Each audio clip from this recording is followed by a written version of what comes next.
Video na ito, papaliwanag ko po sa inyo yung mga tools o yung mga gamit na ating mga ginagamit para sa pag-uri ng alahas at mga ginagamit na bagay sa pagbebenta ng alahas.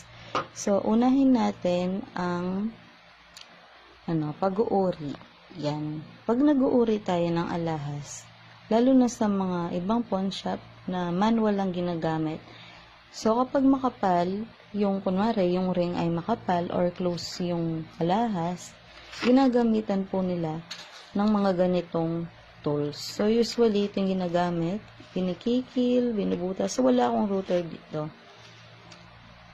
Yun kasi, babaon mo yun dun sa parte ng isang alahas na makapal at close para malaman kung yung alahas na yon ay purong gold hanggang sa loob or kung meron siyang laman o wala. Like for example, sa mga hollow na mga alahas.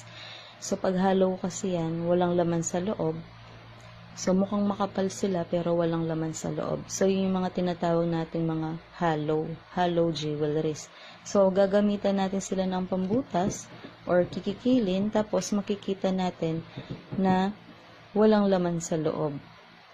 So, yun. Or kung solid naman siya, gagamitan din natin